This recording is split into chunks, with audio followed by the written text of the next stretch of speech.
Mereka biasanya pindah ke dari naruh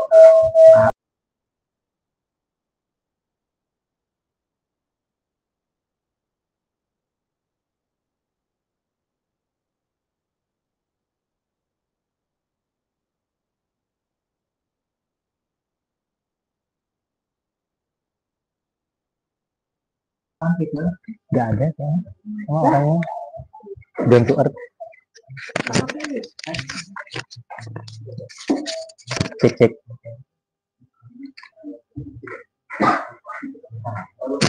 Oh, sorry.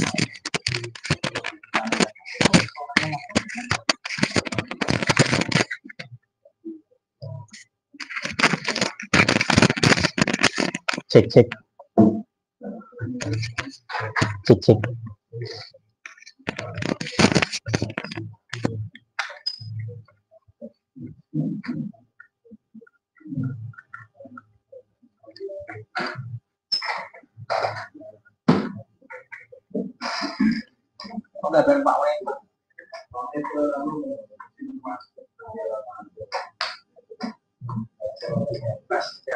Medical check up. Anda deh. RSDN. RSDN. Aku tuh daftar RSDN yang kemarin. Terus aku pilih di mana? Amino. RS Amino. Bisa ya?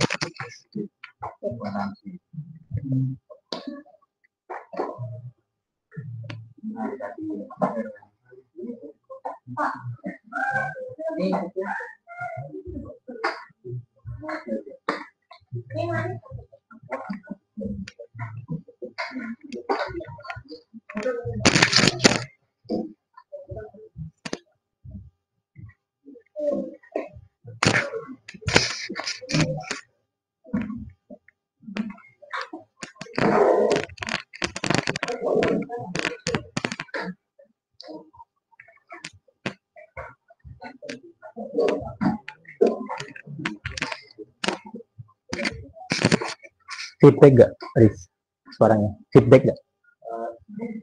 Gak ya?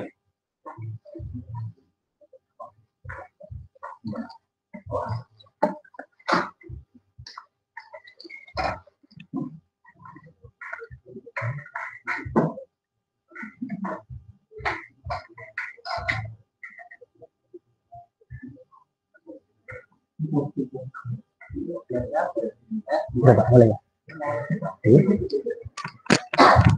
Ini nggak ada sambutan, Pak. Sambutan dulu, Pak. Saya di mana, Pak? Di sini. Oh, harus lihat kamera ya, Pak ya?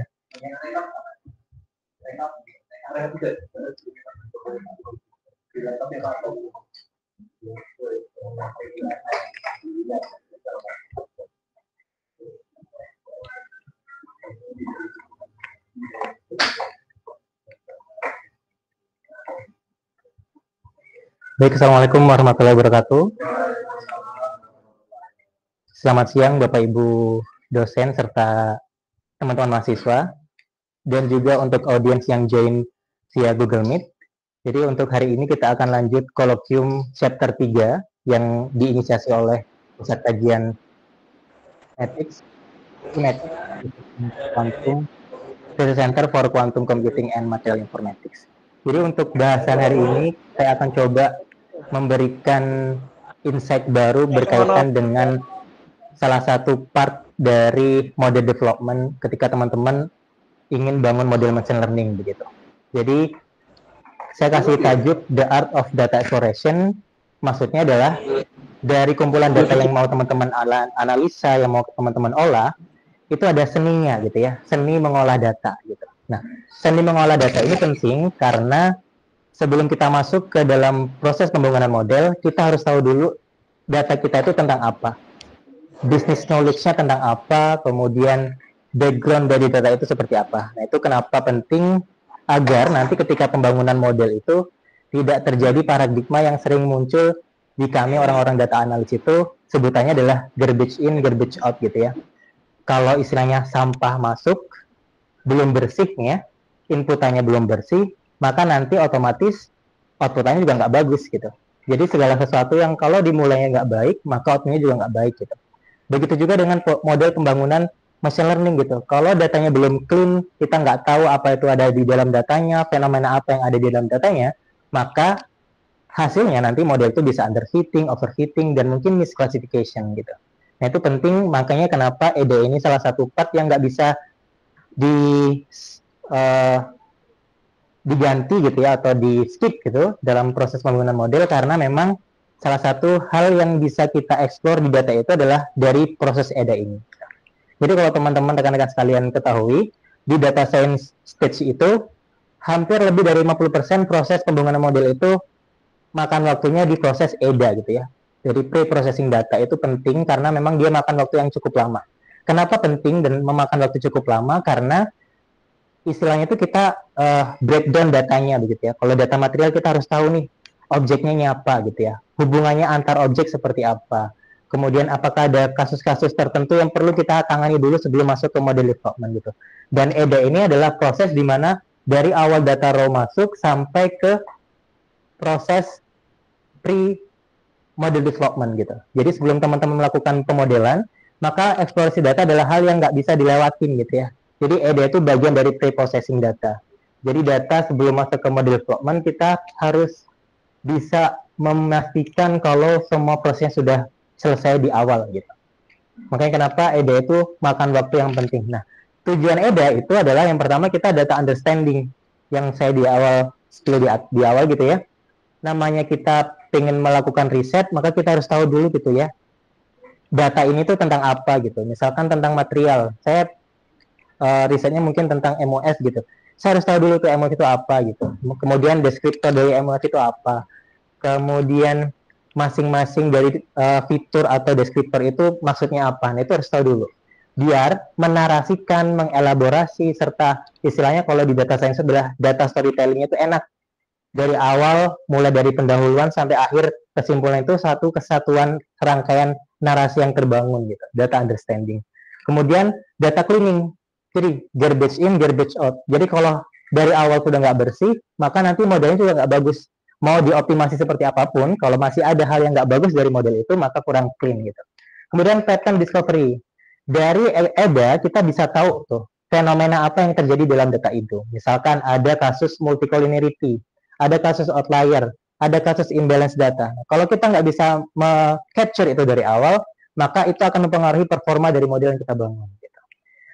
Nanti sampai ke quality control. Nanti saya akan coba kasih beberapa insight terkait visualisasi untuk quality control kalau teman-teman nanti berminat bekerja di bidang company yang memang fokus untuk menjaga kualitas dari produknya. Nanti akan ada salah satu saya kasih prinsip quality control untuk evaluasi data analisis gitu. Nah, kenapa data eksplorasi itu penting? Biar kita nggak dapat yang namanya data bias gitu ya. Data bias itu adalah hal yang sangat dihindari ketika kita melakukan model development. Ada 3 klasifikasi data bias gitu ya. Mulai dari analisa, pada saat dapatnya, sampai aplikasinya. Mungkin saya akan coba fokus di yang pertama nih. Data application bias. Data application bias itu adalah kesalahan kita menafsirkan maksud dari data itu. Contoh sederhananya adalah korelasi dan juga kausalitas. Kita bilang korelasinya tinggi gitu ya, tapi persepsi orang kalau korelasi itu berarti ada hubungan gitu ya. Tapi konsep hubungan itu atau kausalitas itu berbeda dengan korelasi. Nah, itu yang misleading biasanya. Nah, itu namanya data bias application. Ada lagi namanya data analysis bias gitu ya. Ketika misalkan ada data yang outlier tapi kita nggak tangani gitu ya. Tapi kita nggak tangani, tidak memberikan output atau input terkait algoritma yang sesuai. Nah, itu juga termasuk bias. Jadi nanti prediksinya juga nggak bagus gitu. Dan ada beberapa macam data bias tentang waktu dia dapat sampai hasil performa dari modelnya. Nah, ini yang kita hindari ketika kita lakukan pembangunan model machine learning. Nah, untuk eksplorasi data, kita ada biasanya 3 tipe, gitu ya. Ada univariate, bivariate, dan multivariate. Ini itu diklasifikasikan berdasarkan inputan datanya, gitu. Jadi kalau univariate analysis berarti kita melakukan eksplorasi berdasarkan single version, gitu ya. Masing-masing fitur kita lakukan cek anomalinya, kemudian patternnya, performanya, gitu. Kalau bivariate berarti kita ada head to head gitu ya, ada pasangannya gitu di variate analysis. Kalau multivariate berarti kita gelong-gelongan nih semua antara fitur dengan target, antara target dengan fitur dengan fitur itu bisa gitu. Kemudian ada tambahan time series analysis. Kenapa ini saya bedakan? Karena treatmentnya berbeda dengan teman-teman lakukan model untuk data-data material atau data kesehatan atau data-data yang sifatnya numerical atau interval begitu ya. Tapi kalau data time series ini memang perlakuannya agak berbeda karena observasinya juga berbeda. Gitu. Makanya ada beberapa tipe ini biar teman-teman punya wawasan terkait EDA itu bridgingnya dari mana dulu gitu ya, mulainya dari mana. Nah itu bisa mulai dari tipe-tipe ini. Kita cek dulu berdasarkan by fiturnya gitu ya, masing-masing fitur gitu. Kalau sudah dapat, nanti kita masuk ke bivariate. Kalau sudah masuk bivariate itu kita coba nih fitur dengan target masing-masing gitu. Jadi kita ingin cek apakah fitur pertama dengan target itu kondisinya gimana gitu. Nanti masuk lagi ke multivariate lebih level lagi gitu. Jadi itu kalau satu fitur dengan satu target dengan semua fitur misalkan. Nah itu step by step langkah-langkah itu tujuannya apa? Biar teman-teman tadi pattern recovery gitu ya. Kita bisa tahu kondisi atau fenomena apa yang terjadi di data tersebut. Karena tidak jarang kita menentukan algoritma yang mau yang dipakai itu dari EDA ini ya gitu. Jadi biasanya kalau saya di lab ini itu saya ingin menentukan algoritma apa yang mau saya gunakan itu dari EDA dulu. Adjustment-nya dari situ. Kalau misalkan saya mau pakai model linear misalkan, berarti saya harus punya alasan yang scientific untuk memang menentukan model linear yang sesuai. Atau misalkan saya mau pakai model atau algoritma yang sangat tangguh terhadap data outlier misalkan. Nah, saya harus ada adjustment yang sesuai atau yang scientific untuk menentukan memang benar ini harus ditangani dengan algoritma yang untuk data outlier begitu. Tujuannya seperti itu. Nah, nanti saya akan berikan wawasan terkait metode EDA dari perspektif statistical computing gitu ya. Jadi ada 2 tahapan begitu ya, kalau di perspektif statistik ada deskriptif dan inferensial. Mungkin yang selama ini kita gunakan itu yang deskriptif statistik gitu ya, yang kita lakukan grafis, kemudian visualisasi, tapi mungkin kita pakai ukuran-ukuran statistik yang bare minimum gitu ya, ukuran pemusatan, ukuran variability gitu. Nanti saya coba akan berikan beberapa insight baru terkait pendekatan secara inferensial. Pendekatan inferensial ini adalah pendekatan yang istilahnya itu mengkonfirmasi dan memvalidasi hasil dari deskriptif yang teman-teman sudah bangun. Misalkan dari hasil EDA dari deskriptif statistik, misalkan rata-ratanya itu 4% misalkan, atau minimum maksimumnya 7% dan 8% gitu. Nah, kita bisa tahu kalau dia diversity itu dari mana? Bisa dari inferential statistik gitu, mengkonfirmasi itu. Atau misalkan korelasinya adalah 0,9, berarti itu korelasi yang tinggi gitu ya. Nah, kita bisa mengatakan kalau dia berkorelasi secara signifikan itu pakai inferential statistik. Jadi deskriptif dan inferential itu satu kesatuan yang saling melengkapi. Tujuannya adalah untuk bisa memberikan judgment yang scientific kalau memang data ini tuh kasusnya seperti ini. Gitu. Oke, saya masuk ke deskriptif statistik. Kalau ini biasanya sering dipakai gitu ya, dari ukuran pemusatan, ukuran variability, sampai di graphical representation. Cuman yang ingin saya highlight adalah penggunaan grafik nantinya, rekan-rekan sekalian, terutama untuk mahasiswa gitu ya. Jangan pakai grafik yang tidak sesuai peruntukannya gitu. Jadi kalau grafik itu kan jenisnya banyak nih ya. Nah itu nggak asal pakai gitu. Contoh sederhana yang sering ditemui adalah teman-teman itu suka pakai grafik line chart begitu ya. Tapi datanya itu bukan data periodik misalkan. Tapi data-data misalkan observasi gitu. Jadi misalkan data saya, data Mas Faris, Umam, Ananta gitu ya. Itu kalau dibuat line chart, ya kurang closely gitu ya. Beda sama bar chart. Kalau cuma ingin membedakan komparasi, berarti kita pakai bar chart. Line chart itu misalkan kita ingin tahu tren gitu ya. Atau tahu perkembangan dari masa ke masa. Nah, itu cocok untuk line chart. Nah, hal basic seperti ini, kalau teman-teman tidak paham betul penggunaan grafiknya, maka nanti akan misleading gitu ya. Jadi storytellingnya nggak masuk gitu. Contoh lagi misalkan ada yang sering kesalahan dalam penggunaan grafik itu adalah tidak eye-catching. Eye-catching dalam artian adalah grafiknya sudah betul misalkan. Saya mau pakai pie chart untuk melihat komparasinya gitu. Tapi kelasnya atau kategorinya itu ada 15 gitu ya. Bayangkan, satu bulletin dibagi split 15. Sangat tidak insightful sekali gitu. Dibandingkan kalau dalam satu bulletin cuma 5 gitu ya. Kan itu terlihat disparitasnya. Tapi kalau satu bulletin dibuat 15, ya buat apa gitu ya. Secara informasi juga nggak dapet, tapi secara visual juga nggak dapet gitu. Nah itu.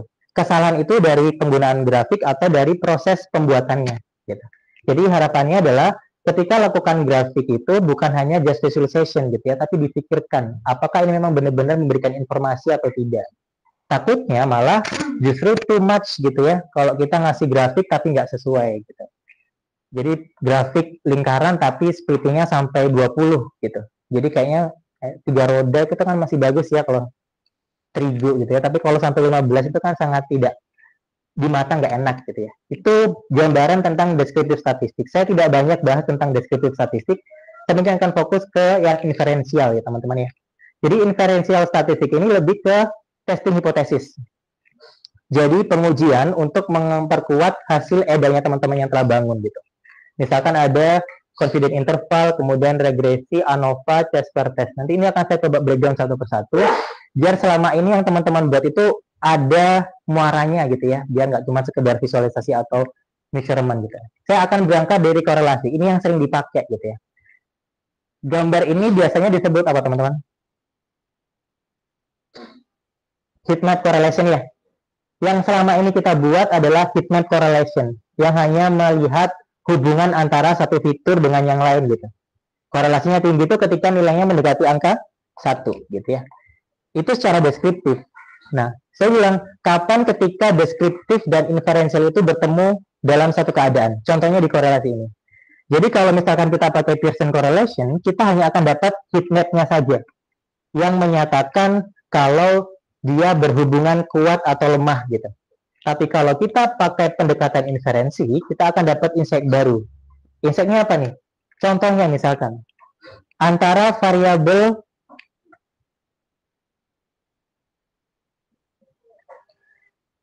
PRF1 dengan NCAM1.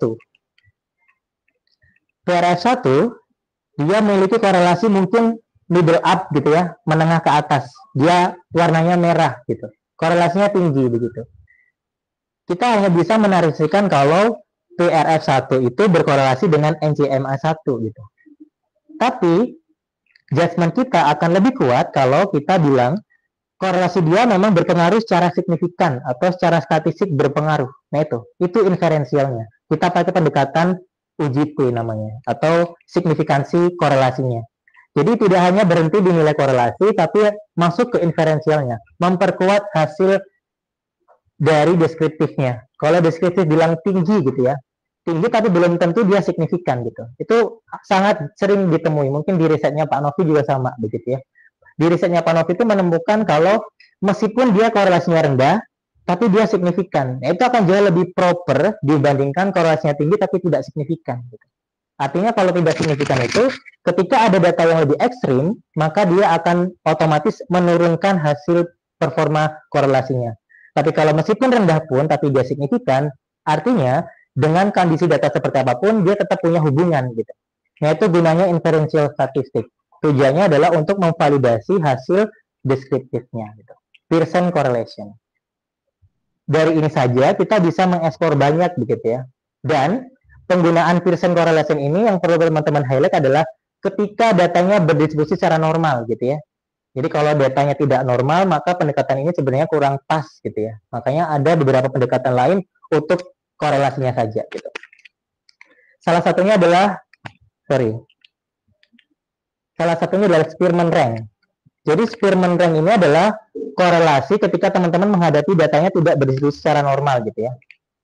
Distribusi normal itu adalah kondisi ketika yang sangat ideal gitu ya. Kalau kita buat suatu bar chart gitu, dia bentuknya adalah bell curve, long chain gitu grafiknya. Nah kalau kondisinya tidak normal, maka kita bisa gunakan pendekatan Spearman ini. Jadi bedanya dengan Pearson correlation, misalkan saya punya studi kasus di sini ya. ada studi kasus masalah 8 pengguna komputer untuk reaksi time-nya sama usianya gitu ya. Nah, ini kalau kita pakai Pearson, maka kita langsung saja head to head gitu ya. 12 dengan 14 kita cek korelasinya gitu. Itu kalau Pearson. Tapi kalau Spearman, aturan mainnya tidak seperti itu. Kalau Spearman itu kita lakukan ranking. Jadi kalau saya buat semacam proses algoritmanya bekerja adalah, misalkan saya pakai 3 data yang pertama gitu ya.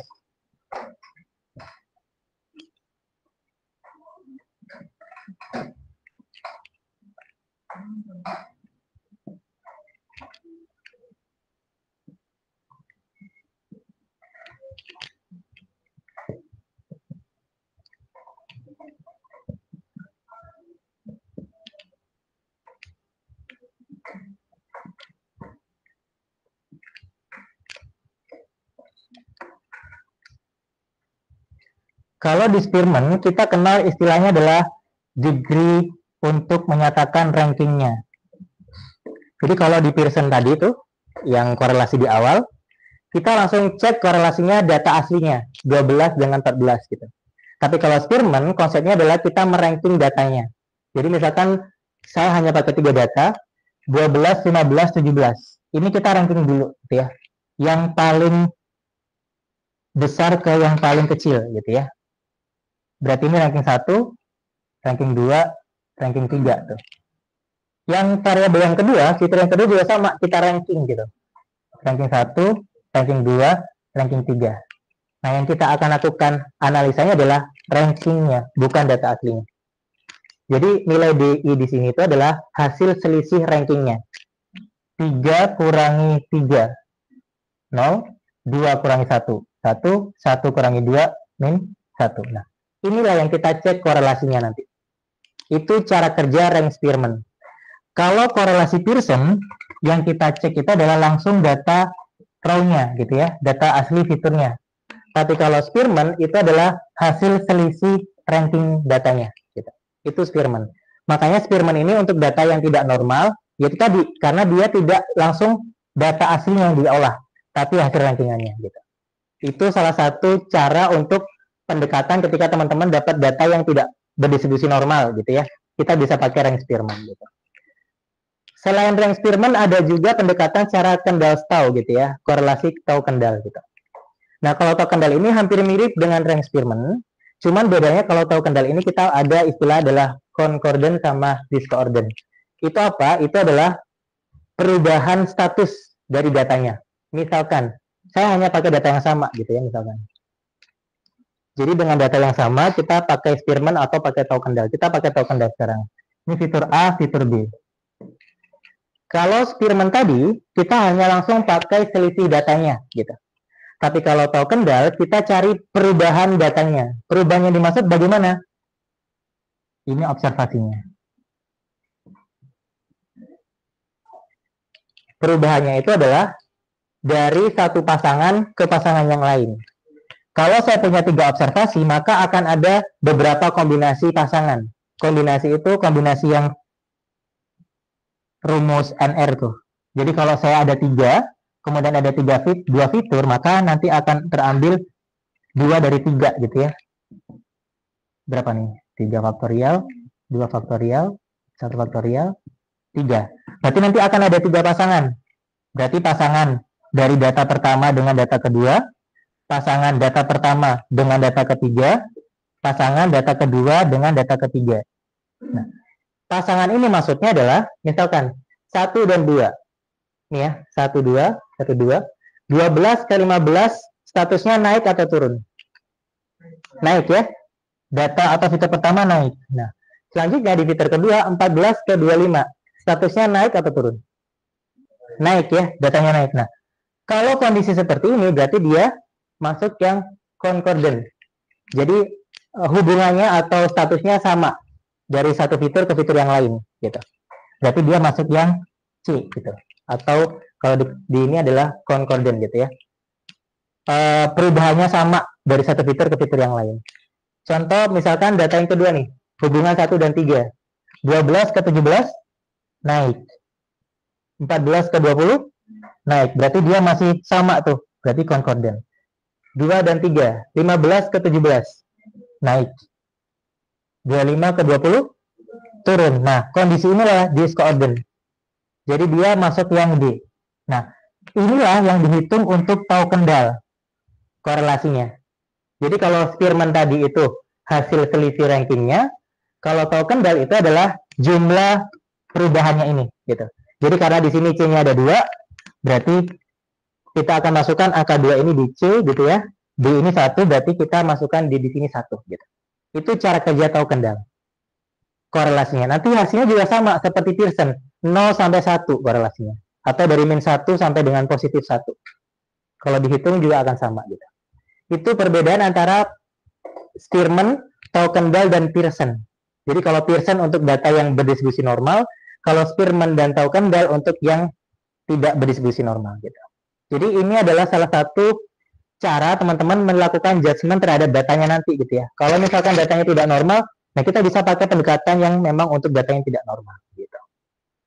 Itu untuk data yang sifatnya interval seperti ini, gitu ya. Ada lagi korelasi ketika nih, biasanya teman-teman mungkin suka misleading, gitu ya. Selama ini kalau kita lakukan klasifikasi, maka target kita itu bentuknya adalah kelas, fitur kita adalah suatu interval tertentu, gitu. Nah, itu sering saya temui mahasiswa itu pakai korelasinya adalah Pearson, gitu ya. Jadi langsung dihajar aja tuh. Jadi nanti bentuk heatmap-nya itu adalah di sini Y-nya itu kelas, gitu ya. Nanti fiturnya semua gelondongan semua, gitu ya. Dia pakai heatmap-nya Pearson correlation. Nah, itu kurang pas, gitu ya. Karena tidak apple to apple, gitu ya. Fiturnya itu interval, tapi kelasnya itu kategorik. Nah, kita bisa pakai point biserial, bukan Pearson, tapi point biserial. Kalau point biserial itu artinya apa? Satunya kelas, lainnya fiturnya interval, it's okay gitu. Nah, itu kita pakai point biserial, bukan pakai Pearson. Nah, kalau point biserial, hitungannya akan berbeda dengan Pearson tadi, gitu ya. Karena dia akan menghitung berdasarkan kelasnya, number of kelasnya, gitu. Bukan dari data fitur intervalnya gitu. Nah, kalau kita pakai Pearson, nanti algoritma itu membaca si kelas itu sebagai nilai gitu ya. 0 itu sebagai angka 0, bukan suatu kelas gitu. 1 sebagai nilai, bukan suatu kelas gitu. Nah, kalau point biserial, kondisinya adalah 0 tetap dihitung kelas, bukan suatu nilai interval. Nah, ini mungkin yang teman-teman perlu jadikan perhatian ketika teman-teman lakukan korelasi untuk data-data. Biasanya banyak di material gitu ya, data mahasiswa bimbingan saya itu yang data dari Pak Akon tentang perovskite gitu ya. Dia bentuknya adalah klasifikasi tapi fiturnya semua interval begitu. Nah, itu korelasinya harusnya menggunakan point biserial bukan Pearson correlation gitu ya. Untuk mengecek hubungan antara apa? Y dengan X-nya atau fitur dengan targetnya. Tapi kalau antar fitur kita bisa pakai Pearson correlation atau Spearman dan tahu kendal gitu. Itu untuk correlation-nya. Oke, saya next ke nih yang suka misleading gitu ya antara korelasi dan kausalitas gitu. Nah, kalau teman-teman bicara korelasi, maka kita hanya bicara tentang hubungan antara satu fitur dengan target atau satu fitur dengan fitur yang lain. Hubungannya tinggi atau rendah, hanya sebatas itu. Tapi dia tidak kausalitas. Kausalitas itu apa? Kausalitas itu adalah hubungan sebab akibat. Gitu ya. Contohnya misalkan nih, saya punya visualisasi di sini. Es krim sama kulit terbakar gitu ya, dengan cuaca gitu. Kalau kita cek korelasinya gitu ya, antara cuaca dengan es krim itu pasti korelasinya tinggi gitu ya. Kemudian cuaca dengan orang kulitnya terbakar itu pasti juga tinggi, itu hubungan saja gitu. Tapi apakah gitu ya, es krim dengan orang terbakar gitu ya, dia korelasinya tinggi gitu. Tapi apakah orang makan es krim itu menyebabkan kulitnya terbakar? Kan enggak ya gitu. Yang ada orang kalau makan es krim batuk ya, karena alergi misalnya. Nggak ada istilahnya orang makan es krim kulitnya jadi hitam gitu. Nah, itu bukan kausalitas atau caution. Tapi kalau sebab akibat adalah karena cuaca yang terik orang makan es krim, atau karena cuaca yang terik orang kulitnya terbakar. Nah, itu yang dimaksud sebab akibat. Jadi korelasi itu tidak mesti sebab akibat. Tapi kalau sebab akibat sudah pasti berkorelasi gitu. Entah itu korelasinya tinggi atau korelasinya rendah gitu. Nah, konsep ini yang sering bikin bias begitu ya. Bilangnya korelasinya tinggi yang menyebabkan gitu. Nah, diksi menyebabkan inilah yang dimaksud kausalitas gitu. Nanti ada lagi namanya regresi. korelasi, kausalitas, dan regresi itu hal yang hampir beririsan gitu ya, tapi punya konsep yang berbeda. Kalau korelasi hanya hubungan, kalau kausalitas hubungannya sebab akibat. Kalau regresi dia patternnya adalah bukan mengecek hubungan, tapi dia polanya adalah prediksi. Maksudnya gimana?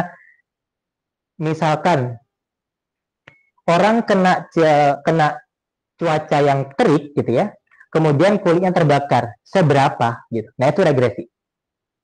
Regresi itu bisa memprediksi, kan regresi itu memprediksi ya. Orang kena cuaca yang terik, kulitnya terbakar sampai 100 derajat misalkan. Nah, angka 100 derajat inilah regresi gitu. Tapi kalau kausalitas hanya tahunya adalah karena cuaca terik maka itu yang menyebabkan kulit yang terbakar. Itu kausalitas. Kalau regresi dia menangkap pola untuk memprediksi gitu. Jadi tiga hal yang punya konsep yang hampir mirip tapi punya perbedaan di situ. Konseptualnya di situ. Itu yang sering teman-teman mungkin perlu diluruskan terkait konsep korelasi dan kausalitas. Jadi orang yang berkorelasi belum tentu dia punya sebab akibat gitu ya. Itu tadi es krim dan kulit terbakar ternyata dicek korelasinya tinggi tuh. Atau misalkan kalau di fitur material misalkan MOF itu berkorelasi sama temperatur misalkan. Tapi ternyata dia tidak berhubungan sebab akibat. Itu bisa jadi gitu ya. Karena berkorelasi belum tentu berkausalitas gitu. Ini yang menyebabkan biasanya data bias untuk aplikasinya gitu. Oke, next saya akan masuk ke fenomena lain di ketika teman-teman lakukan EDA gitu ya, multikolinearitas gitu. Kalau teman-teman belum pernah dengar istilah ini tuh masih erat kaitannya sama korelasi gitu ya. Multiko itu apa? Multiko itu adalah keadaan di mana setiap fitur berkorelasi sangat tinggi gitu ya. Jadi korelasinya antar fitur nih, bukan antar target. Jadi semua fitur kita lakukan korelasi, ternyata korelasinya tinggi, berarti itu adalah salah satu tanda yang nggak bagus di model gitu. Jadi kalau multikolinearitas itu adalah antara fitur berkorelasi tinggi. Kenapa ini nggak bagus? Nih, saya coba beberapa konsekuensinya adalah, salah satunya adalah susah untuk diinterpretasikan. Misalkan, saya punya 3 fitur. Tinggi badan, berat badan, sama kadar gula darah. Tinggi badan sama berat badan, dia korelasinya sangat tinggi. Berarti dia terindikasi multikolinearitas. Kenapa ini nggak bagus? Nanti model menganggap kalau tinggi badan dan berat badan itu adalah hal yang sama. Itu masuk dari multikolinearitas. Dan itu dihindari dalam model machine learning karena nanti akan misleading tuh. Kalau saya input tinggi badan saya adalah 20 kg, maka dia tetap akan membaca model itu adalah sebagai tinggi badan, bukan berat badan. Nah itu maksud multiko. Makanya multiko itu dihindari supaya tinggi badan tetap sebagai tinggi badan, bukan sebagai berat badan. Itu maksud susah untuk diinterpretasikan. Kemudian tidak stabil gitu ya koefisiennya. Jadi kalau multikolinearitas ketika kita running gitu ya, performa kita misalkan 90%, tapi data kita multiko.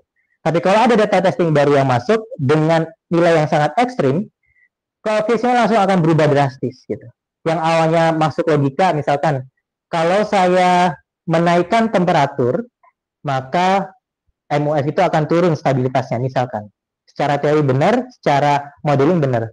Tapi ketika kita tidak tangani multikolinearitas, bisa jadi kalau ada data yang masuk, temperatur naik, stabilitas makin naik. Nah itu yang menyebabkan koefisiennya tidak stabil, karena dia menyebabkan bias tadi gitu. Multiko ini menyebabkan bias gitu. Cara mengeceknya dari mana? Yang pertama cek korelasi gitu ya. Kalau korelasinya antar fitur tinggi, berarti dia ada kemungkinan multikolinearitas gitu. Kemudian deteksinya pakai apa? Pakai nilai variance influence factor nih. Pakai VF gitu ya. Nilai thresholdnya itu 10. Teman-teman bisa baca literatur. VF itu kalau dia indikasinya multikolinearity, berarti dia nilainya lebih dari 10 gitu ya. Nilai variasinya ini lebih dari 10. Untuk semua data sama gitu. Jadi ketika VF-nya lebih dari 10, maka dia sudah absolut kena multiko gitu. Kemudian cara mendeteksinya gimana? Atau cara menanggulanginya gimana? Bisa banyak cara begitu ya. Bisa kita remove gitu ya, jalan paling enak gitu ya, di remove gitu. Atau kita based on algoritmnya, misalkan kita pakai pendekatan Ritz atau lasso gitu, kalau yang kasus regresi gitu ya, untuk bisa menghindari kasus multikolinearity itu. Karena nanti akan mempengaruhi konsep dari performa modelnya. Jadi kalau semakin berkorelasi tinggi antar fitur, maka itu menyebabkan performa modelnya nggak bagus gitu. Itu terjadi juga di kasus hidrazin ya Pak Novi ya. Jadi antar fitur itu dia korelasinya tinggi tuh. Nah itu bisa menyebabkan performanya memang bagus gitu ya.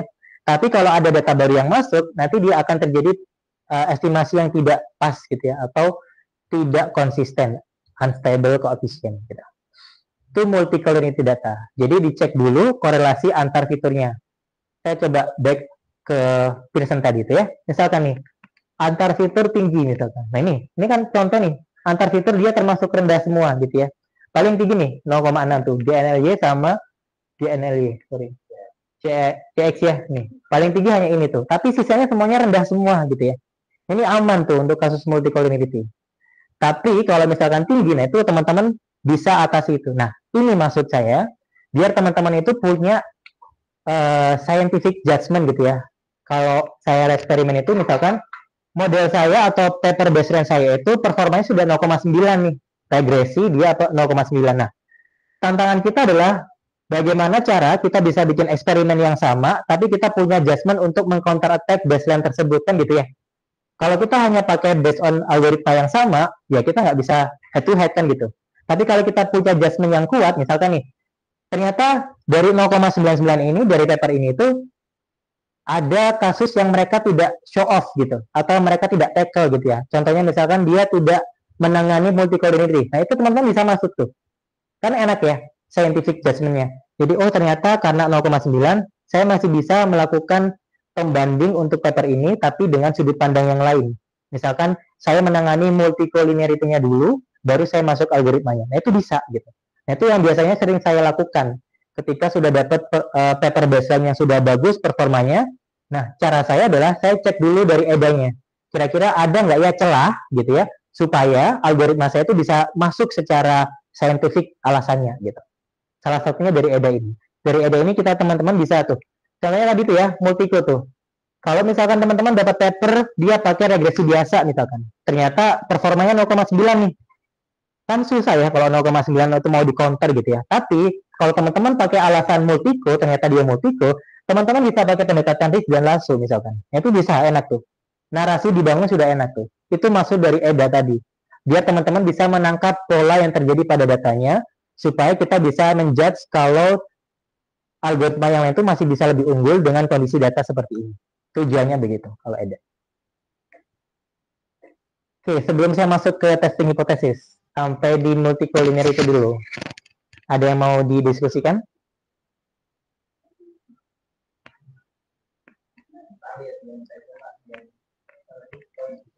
Poin di serial.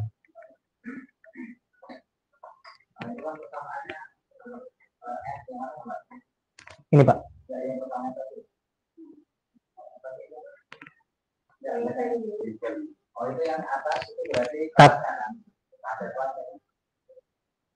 Iya betul, label kelas. Standar deviasi dari labelnya, betul.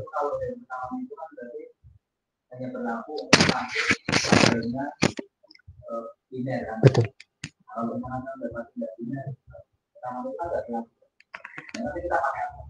Oke, betul. Jadi kalau untuk di serial ini kasus ketika dua kelas gitu ya dalam satu data. Nah, kalau misalkan multiple kelas gitu ya, kelasnya ada 3 misalkan. Nah, poin di serial ini nggak bisa berlaku persamaan ini. Jadi kita akan pakai pendekatan secara seperti interpolasi begitu Pak konsepnya. Jadi menginterpolasi jumlah kelasnya. Sama seperti teman-teman ketika lakukan confusion matrix, kalau pendekatannya confusion matrix 2 kelas, maka kita bisa pakai rumus TPTN gitu ya.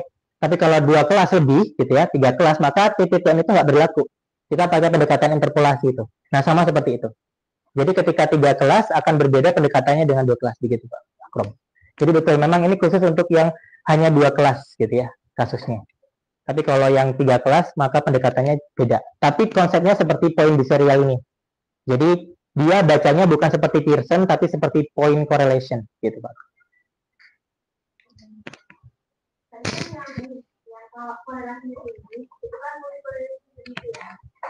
Kalau pengalaman pernah nggak kalau misalnya ternyata paper ini sudah bagus, tapi dia nggak bahas tentang multi korelasi tinggi. Sedangkan waktu kita cek korelasinya tinggi, berarti kan bisa memungkinkan dia korelasi ya, tingginya. Terus setelah dia apa kalau misal kasusnya regresi atau prediksi itu setelah kita diijai, kita nggak bisa tahu hasilnya itu memang lebih bagus atau gimana. Itu setelah membandingkan itu tadi loh yang betul. setelah buat tulis menulis itu pengalaman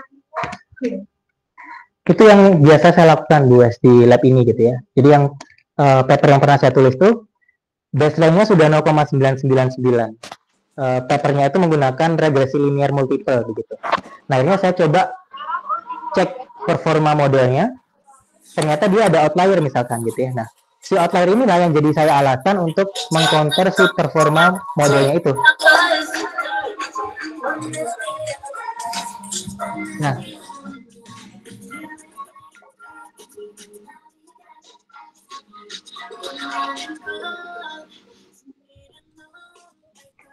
apa?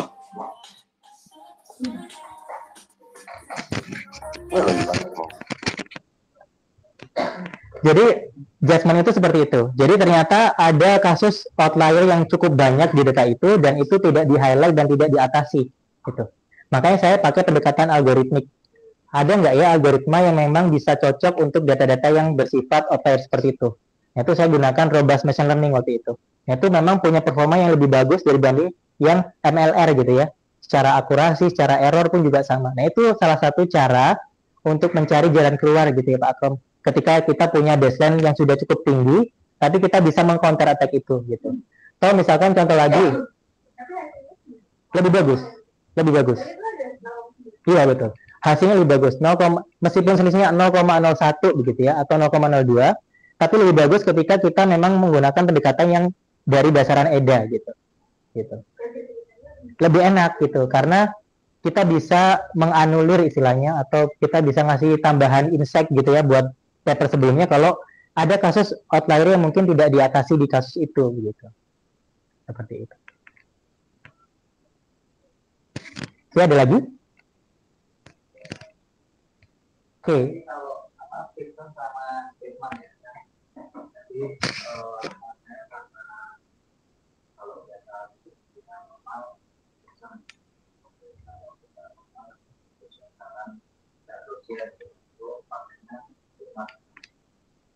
Itu kalau bisa menggunakan datanya ini jelas nih, datanya linear, kalau ini sama ya.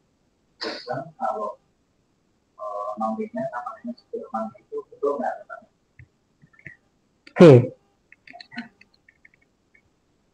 Ini pertanyaan menarik teman-teman ya.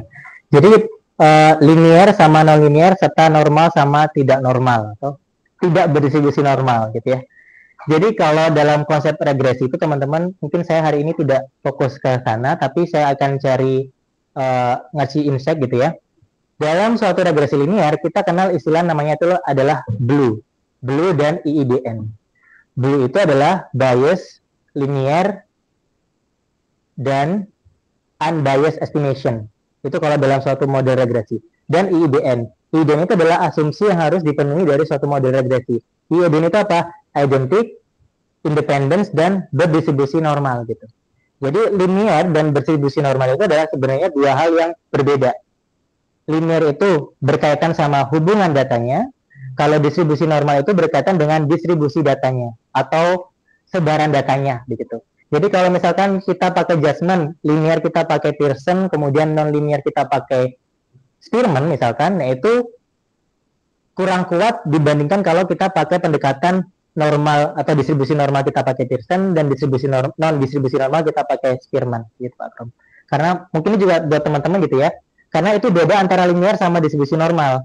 Karena di kondisi regresi kita itu kenal istilahnya IIDN itu tadi ya yang harus dipenuhi. Nah, inilah yang sedang saya kerjakan gitu di yang paper yang saya laporkan ke Pak Akron itu. Saya mengangkat isu ini. Jadi dari model regresi itu ternyata algoritmanya itu tidak memenuhi kondisi IIDN tadi, identik, independen, dan distribusi normal. Nah, makanya saya pakai alasan ini untuk cari algoritma lain dengan pendekatan lain. Nah, pendekatannya apa? Pendekatannya adalah non-parametrik, begitu. Jadi kalau teman-teman pakai data berdistribusi normal, seperti Pearson ini, maka pendekatannya adalah parametrik, begitu ya. Karena dia asumsi normalnya terpenuhi. Tapi kalau distribusi normal tidak terpenuhi, maka pendekatan yang dimaksud adalah non-parametric approach gitu. Jadi beda nanti algoritmanya, begitu. Jadi nanti akan beda lagi gitu ya klasifikasi. Begitu. Gitu Pak Pram. Oke, ada lagi dari mahasiswa? Iya Mas.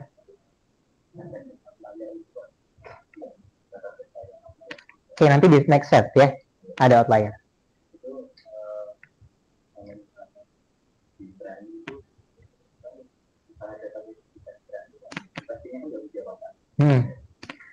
Oke, jadi terkait masalah penanganan untuk data outlier atau mungkin yang lainnya berkaitan dengan kondisi split atau sebelum split dan setelah split gitu ya. Nanti ada istilah data leaks gitu ya teman-teman, atau leakage gitu ya. Nanti di beberapa slide selanjutnya akan saya jelaskan, tapi saya kasih pengantar dulu. Jadi selama teman-teman tidak melakukan perubahan terhadap struktur datanya, perubahan struktur data itu apa? Ketika teman-teman mengubah data itu dengan pendekatan secara statistik, masukin nilai min, median, kemudian transformasi, fitur engineer, maka itu boleh dilakukan sebelum splitting. Jadi hanya cuma cek distribusi data, cek data itu outlier atau tidak, itu boleh data semuanya gitu. Tapi selama teman-teman ngubah strukturnya, misalkan ngubah atau imputasi gitu ya, data yang missing misalkan diubah atau diisi dengan data median misalkan. Itu kan dia ngubah struktur data nih ya. Nah, itu baru dilakukan setelah data splitting. Kenapa itu dilakukan? Biar tidak ada namanya istilahnya data bocor gitu ya. Tapi selama teman-teman hanya cek kasus outlier atau adakah imbalance data, visualisasi, nah itu boleh dilakukan sebelum splitting data. Karena hanya untuk ngecek fenomena apa yang ada dalam data tersebut. Tapi kalau sudah masuk merubah struktur nih ya, atau mengubah data, istilahnya itu data yang awalnya angka 20 nih ya, teman-teman ubah jadi 0,1. Berarti kan berubah nih. Nah itu nggak boleh ketika teman-teman lakukan untuk seluruh data. Jadi itu hanya boleh dilakukan untuk data trainingnya saja. Nanti di tahapan selanjutnya saya jelaskan tuh macam-macam dari tipe data bocor gitu ya. Itu Mas Faris ya. Siap. Kita lanjut ya teman-teman ya. Tadi berkaitan sama korelasi. Nah sekarang saya akan masuk ke testing hipotesis teman-teman. Nah testing hipotesis ini kalau teman-teman mungkin dapat di mata kuliah probabilitas tapi nggak sampai ke bentuk-bentuk hipotesis seperti ini gitu ya. Nah testing hipotesis ini biasanya dipakai untuk memperkuat argumen teman-teman gitu ya. Sederhananya begini, kalau teman-teman pakai 5 algoritma, kemudian dilakukan cross validasi sebanyak 10 gitu ya. Kan sering kita lakukan narasinya adalah algoritma A lebih baik dibandingkan algoritma yang lain, atau performanya lebih unggul dibandingkan yang lain, atau ada perbedaan algoritma A dengan B misalkan. Argumennya selalu yang dibangun seperti itu gitu. Alangkah lebih enaknya atau lebih bagusnya atau lebih validnya adalah teman-teman kasih testing hipotesis di dalamnya gitu. Ini biasanya saya kalau terapkan di mahasiswa bimbingan saya tuh ya. Kalau teman-teman bikin cross validasi sebanyak 10 nih. Pakai 2 algoritma misalkan. Random forest sama SGBoost gitu ya. Dicek tuh semua datanya. Nah, kalau teman-teman ingin berargumen si SGBoost lebih baik atau ada perbedaan antara SGBoost dengan random forest, kalau hanya sebatas melihat si SGBoost itu rata-ratanya 0,9, kalau random forest itu 0,7, ya sah-sah saja begitu ya. Tapi yang saya bilang tadi itu hanya secara deskriptif saja, hanya dari data measurement rata-ratanya saja gitu. Tapi lebih baik lagi kalau ada inferensinya, contohnya pakai t-test nih. Teman-teman uji tuh semua data hasil cross validasinya itu pakai pendekatan hipotesis testing gitu. Contohnya pakai t-test misalkan. Jadi setelah dicek secara t-test, ternyata memang betul valid ada perbedaan antara algoritma random forest dan SGBoost. Nah itu enak tuh. Secara scientific judgment-nya lebih enak gitu. Nah, t-test ini ada 3 tipe teman-teman ya. Ada yang one sample, independent, sama per sample test. Nah, yang biasa dipakai tuh yang per sample ini gitu. Apa bedanya? Saya coba breakdown satu persatu ya. Nanti hubungannya sama dependent sama independent sample gitu. Apa bedanya antara independent sama dependent ini? Gampangnya adalah kalau teman-teman di sini anak-anak PTKO ya, yang suka berkegiatan di desa gitu ya, atau melakukan pengabdian kepada masyarakat, teman-teman akan selalu melakukan pre-test dan post-test. Betul? Betul ya? Nah, pre-test dan post-test ini adalah contoh maksud dari data dependent dan independent. Apa bedanya nih? Kalau dependent, dia diukur gitu ya, dengan sampel yang sama. Sampel yang sama, tapi dengan cara pengukuran yang berbeda. Maksudnya gimana? Hari ini saya diukur berat badan saya 70 kg sebelum saya diet. Saya yang diukur. 1 bulan lagi saya diukur setelah saya diet, ukuran saya atau berat badan saya 60 kg. Orangnya sama, tapi cara mengukurnya beda. Itu adalah dependent. Jadi orangnya sama atau objeknya sama, tapi diukur dengan cara yang berbeda. Itu sama ketika teman-teman lakukan model development. Datanya sama nih, tapi algoritmanya berbeda. Nah, itu dependent. Karena objeknya sama, data MOF semua, gitu. Itu dependent. Beda sama independent. Kalau independent itu datanya berbeda, gitu ya. Saya data MOF, datanya Pak Novi hidrazim misalkan. Data Pak Wazu MOF tapi yang bukan zinc misalkan. Nah, itu data berbeda. Nah, itu independent. Tapi algoritmanya sama, gitu ya. Pakai random forest semua, tapi datanya berbeda. Nah, itu independent. Kalau dependent, datanya sama, algonya berbeda. Itu konsep sederhananya begitu. Nanti ada 3 pendekatan tuh ya, one sample, two sample, sama per sample test gitu. Nah, kita akan fokus ke nih yang per sample karena ini yang biasa bisa dipakai gitu teman-teman ya. Saya mengajarkan ke mahasiswa bimbingan saya, pakai per test ini adalah untuk memperkuat argumennya. Bilang SGBoost lebih kuat atau lebih baik dibandingkan random forest, pakai pendekatan per test ini gitu. Pakai pendekatan per test nih. Jadi hasil cross validasinya tuh K1 0,9, K2 0,8. Nah, itu semua di list gitu ya. Yang algoritma yang kedua juga sama di list. Nah, itu kalian lakukan testing hipotesis gitu. Nanti akan muncul signifikansinya. Antara 2 algoritma itu. Jadi kalau tes itu untuk 2 kelompok ya teman-teman ya. Jangan lebih dari 2. Misalkan hanya pakai 2 algoritma, ini cocok nih tes gitu ya. Tapi kalau lebih, nanti ada pendekatan lain, sebutannya ANOVA gitu ya. Nanti akan saya jelaskan di slide selanjutnya gitu. Jadi kalau ada 2, kita pakai t-test ini, baik yang one test ataupun yang pair test. Tujuannya sama gitu ya, untuk memperkuat argumen teman-teman menarasikan kalau memang berbeda secara signifikan. Gitu. Karena kita sering melakukan judgment gitu ya, berbeda secara signifikan, hanya berdasarkan yang R square-nya itu 0,7, satunya 0,8 gitu. Hanya beda 0,1 gitu. Itu maksud dari inferential statistik. Jadi kita memperkuat argumen kita kalau memang betul ada perbedaan. Itu kalau 2 algoritma. Ada lagi pendekatan namanya adalah chi-square test gitu ya. Apa nih chi-square test? Nah, kalau chi-square test ini hampir mirip seperti korelasi gitu ya. Cuman bedanya adalah kalau korelasi kita hanya ngecek hubungannya saja, tinggi rendah gitu ya. Nah, kalau chi-square ini adalah kita mengecek apakah ada hubungan antara 2 variabel tersebut secara signifikan. Maksudnya gimana? Nih, misalkan A itu adalah jenis kelamin, B itu adalah level pendidikan. Gitu. Kalau kita running korelasi, semakin tinggi, perempuan itu berkorelasi dengan pendidikan di atas SMA misalkan. Hanya sebatas itu. Tapi kita nggak ada tahu hubungan antara jenis kelamin dengan tingkat pendidikan. Tuh. Nah, itu kita bisa gunakan dengan chi-square test. Chi-square test itu seperti apa? Seperti ini teman-teman nih. Misalkan saya punya data kuesioner gitu ya. Jenis kelamin sama level pendidikan tuh. Nanti data seperti ini, kalau datanya material kan juga sama ya. Nanti ada beberapa kelas gitu ya. Nanti ini akan di-convert ke bentuk tabel kontingensi itu. Tabel kontingensi ini adalah summarize dari 2 fitur ini. Jenis kelamin sama tingkat pendidikan. Contohnya, berapa jumlah yang berjenis kelamin laki-laki tapi dia levelnya adalah S1, 15. Nah, ini sebutannya adalah tabel kontingensi. Ini sebutannya adalah deskriptif statistik. Kita hanya tahu frekuensinya saja. Gak banyak informasi yang kita bisa gali selain yang paling banyak itu adalah ternyata perempuan, laki-laki 49. Atau yang paling banyak itu ternyata nih, perempuan dengan pendidikan S1.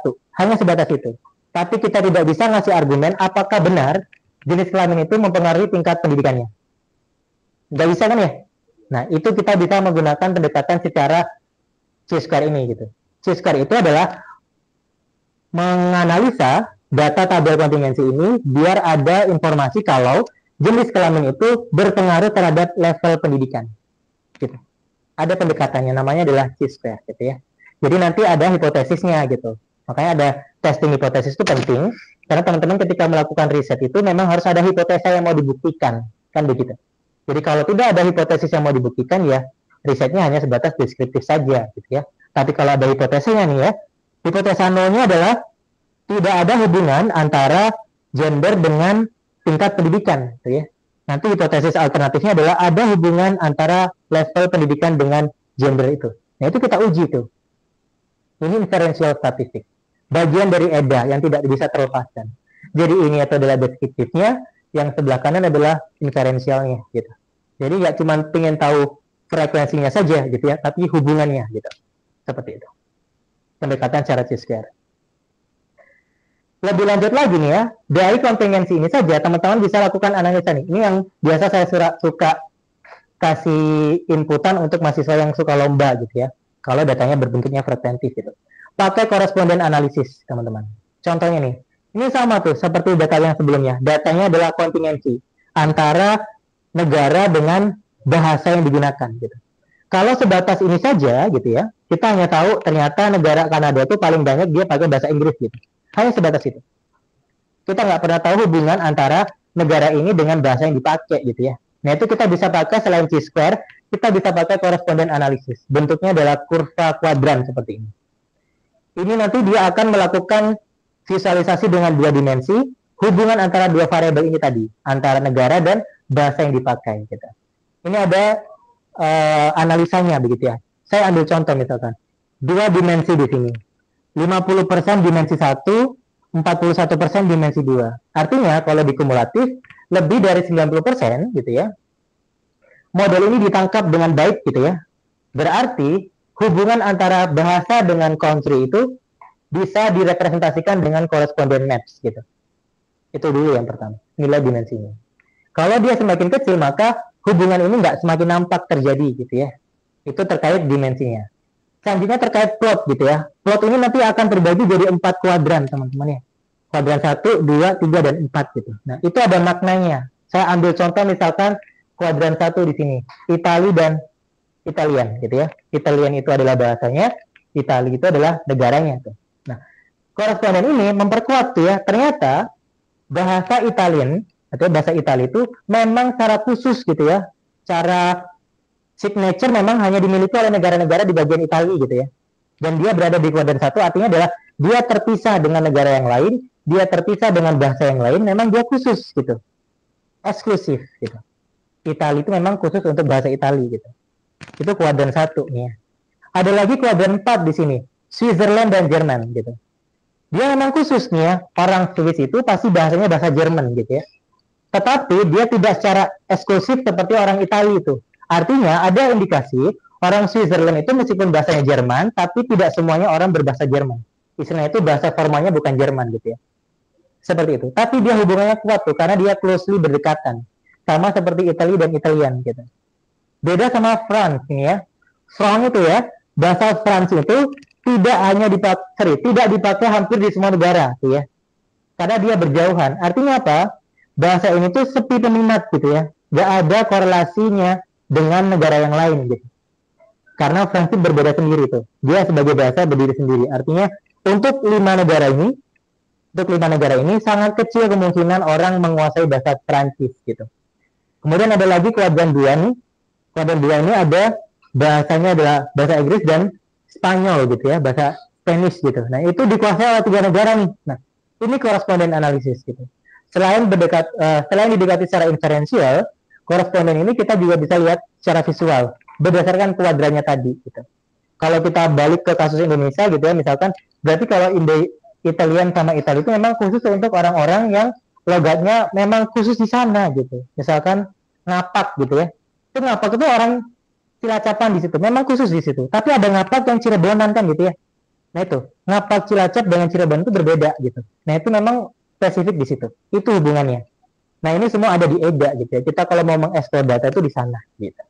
Jadi pendekatan secara inferential statistik gitu. Ini masih masuk ke testing hipotesis. Jadi kalau teman-teman baca tentang koresponden ini nanti akan hubungannya sama chi-square ini ya teman-teman ya. Jadi sebelum masuk ke koresponden, kita akan ditampilkan dulu ke bentuk chi-square-nya gitu. Oke, saya lanjut ke yang terakhir untuk testing hipotesis nih teman-teman ya. ANOVA yang saya bilang tadi. Kalau t-test itu hanya untuk dua grup gitu ya. Hanya ada 2 grup, misalkan teman-teman pakai 2 algoritma saja gitu. Tapi kalau kondisinya dia pakai algoritma yang banyak, teman-teman pakai ANOVA gitu ya. ANOVA itu untuk mengecek perbedaan lebih dari 2 grup. Jadi misalkan pakai 5 algoritma, nanti dia akan cek intersection-nya gitu ya. A, B, C gitu. Terus gitu. Dia pakai ANOVA. Prinsipnya sama seperti t-test, kita ingin menvalidasi apakah benar ada perbedaan antar kelompok atau antar grup begitu.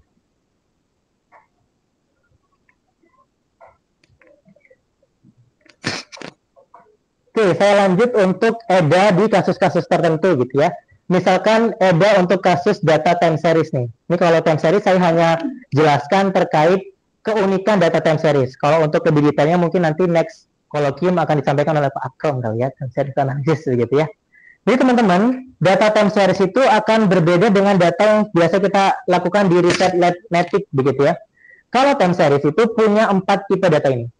Datanya itu berdasarkan pola datanya. Ada tren, musiman, siklus, dan tidak tren gitu ya, irregular gitu ya. Apa bedanya gitu ya? Nah, ini adalah tahap awal sebelum teman-teman nanti menjudgment algoritmanya. Karena algoritma time series itu berbeda dengan ML biasanya. Kalau algoritma time series itu biasanya adalah ARIMA, SARIMA, VAR begitu ya. Ada juga double exponential smoothing begitu. Jadi algoritmanya beda dengan SGBoost seperti itu, beda. Karena kenapa beda? Kalau time series, observasinya itu adalah waktu, ya, bukan objek. Kalau material kan kita objek gitu ya, objek pertama, objek kedua, objek ketiga gitu. Tapi kalau time series, objeknya sama gitu ya, objek satu, tapi diukur dengan periode waktu. Misalkan objek A saya ukur selama 10 hari ke depan, maka 10 hari itulah observasinya. Jadi times gitu ya, based on time waktu gitu. Nah itu time series gitu. Makanya ada 4 tipe ini. Tren, musiman, siklus, dan irregular. Bedanya apa? Kalau tren, berarti dia ada 2 kemungkinan gitu ya. Tren positif dan tren negatif gitu. Semakin naik atau semakin turun tuh. Ini standar gitu ya. Time series analisis biasa. Bisa pakai regresi biasa boleh gitu. Tapi ada kasus-kasus seperti seasonal sama siklus nih ya. Apa bedanya itu? Kalau seasonal atau musiman, itu biasa kalau teman-teman nanti kerjanya di bidang e-commerce begitu ya. Seasonal ini adalah kondisi musiman. Jadi trennya itu pasti akan ada momen dia peak begitu ya. Dia bisa down banget gitu. Contohnya apa? Bisnis baju misalkan. Nanti dia akan ada musim-musim dia paling naik gitu ya. Contohnya apa? Ketika lebaran. Permintaan menaik gitu ya. Nanti dia akan melandai lagi gitu. Setelah landai dia naik lagi ketika tahun baru misalkan atau Natal misalkan. Naik peak-peak banget gitu. Nanti turun. Nah, pola ini akan terus berlangsung mirip dan sama gitu. Ketika lebaran, Natal, semua selalu naik, kemudian turun lagi. Naik, turun lagi. Nah, itu seasonal. Dan jangka waktunya pendek gitu ya. Bulanan atau kuartalan gitu ya. Seasonal. Kalau siklus, nah ini hampir mirip dengan seasonal atau musiman. Bedanya adalah kalau siklus itu dia tak terduga gitu ya. Contohnya apa? Misalkan kondisi ketika pembangunan berlangsung gitu ya. Jadi kalau dalam kondisi ada pembangunan, dia akan ada spare time waktu misalkan 5 tahun nih. Setiap 5 tahun sekali ada perbaikan jalan tuh. Berarti siklusnya adalah kalau di tahun kelima gitu ya, pasti permintaan terhadap barang itu akan turun karena jalanan macet gitu misalnya. Nah itu siklus, tapi jangka waktunya lebih panjang dibandingkan musiman. Kalau musiman, polanya lebih cepat, padat gitu ya, 6 bulanan, mingguan gitu. Tapi kalau siklus, sama berpola, cuman jangka waktunya agak panjang gitu. Itu pendekatannya akan berbeda. Biasanya kalau musiman sama siklus ini kita pakai ARIMA ya teman-teman ya. ARIMA itu adalah average. Belum pernah familiar sama time series? Ya nanti next kolokvium kita bahas tentang time series begitu ya. Nah kemudian ada juga irregular. Kalau irregular ini yang susah. Ini kita tidak bisa cek gitu ya. Kondisi-kondisi ekstrim, misalkan saham itu pernah jatuh kalau ketika outbreak. Nah outbreak itu kita nggak bisa prediksi gitu ya. Nah, kondisi-kondisi seperti ini itu adalah kondisi khusus gitu. Atau misalkan lagi ada demo gitu ya. Makanya kalau bursa saham itu selalu jatuh ketika ada trend news gitu ya. Headline news apa sekarang gitu ya. Ada pengesahan RUU misalkan. Saham langsung jatuh. Nah, ini adalah irregular pattern gitu. Jadi nggak bisa ditebak tuh. Itu irregular. Nah, itu ada beberapa pendekatan gitu ya. Nah, itu untuk time series tuh. Makanya pendekatannya akan berbeda dengan data-data interval seperti di material gitu. Oke, next. Untuk data-data yang punya kategori tinggi nih, teman-teman. Saya akan kenalkan satu konsep baru di EDA. Namanya adalah Pareto Principle. Apa tuh Pareto Principle? Ini biasanya dipakai di perusahaan atau teman-teman bekerja di bidang yang memang menjaga quality gitu ya. Ini saya pakai dulu ketika bekerja di Honda waktu itu. Di Honda itu dia pakai Pareto ini teman-teman. Apa itu Pareto? Dia pakai konsep 80-20. Rulesnya 80-20. 80-20 itu apa? 80 itu adalah outcome yang diharapkan. Tapi 20 itu adalah usaha yang dikeluarkan. Maksudnya begini, kita nih ya, kalau sebagai seorang pebisnis gitu ya, bagaimana caranya biar effortless tapi powerful, kan gitu. Itu kita pakai konsep Pareto tuh, 80-20. Contohnya misalkan, saya pakai visualisasi ini gitu ya misalkan. Nah, ini deh yang lebih jelas gitu ya. Di sini tuh ada 10 tipe web gitu ya. Ada 10 tipe web gitu ya. Kemudian di sini adalah jumlah yang nonton gitu misalkan. 10 tipe web dan jumlah menonton. Nah, Pareto itu ada 2 grafik yang dijadikan satu. Bar chart dan line chart. Bar chartnya itu adalah frekuensinya, line chartnya itu adalah persentase kumulatifnya. Nah, di mana letak konsep Pareto itu atau 80-20 itu? Maksudnya begini. Dari semua 10 page ini ya, web page ini, kira-kira kalau saya jadi perusahaannya gitu ya, bisa tidak dari 10 itu saya nggak harus lakukan optimalisasi ke 10-10-nya. Tapi tolong cek gitu ya, dari 10 itu yang berpotensi paling besar mana gitu ya, yang memberikan income paling besar mana gitu ya, tapi saya nggak harus mengerjakan 10-10-nya. Nah, itu Pareto bekerja. Jadi dari 10 itu ternyata teridentifikasi ada 4 web page gitu ya, yang dia punya performanya itu lebih dari 80%. Artinya, hanya selesaikan 4 web page saja, perusahaan akan bisa dapat outcome 80%. Itu maksud Pareto Principle. Jadi nggak harus lakukan semuanya 10, tapi cukup 4 saja gitu ya. Jadi effortnya 20 gitu ya, maksudnya itu 80 adalah 80 itu ada outcome-nya. Jadi 4% di sini maksudnya adalah si 20%-nya. Jadi cukup 20% effort, tapi kita dapat outcome 80%. Itu prinsipal Pareto. Jadi nggak usah ngoyo-ngoyo banyak, kalau sedikit aja kita bisa dapat lebih powerful. Itu prinsip Pareto. Jadi kalau di Honda itu, dia akan mengecek gitu ya, problem mobil mana yang paling besar, atau yang paling sering terjadi, yang menyebabkan cost garansi itu makin besar. Makanya itu yang harus diselidiki. Itu yang dikerjakan di Honda waktu itu. Jadi misalkan ada 100 problem ya, biar Honda itu nggak rugi-rugi amat gitu misalkan. Atau misalkan biar lebih efisien begitu.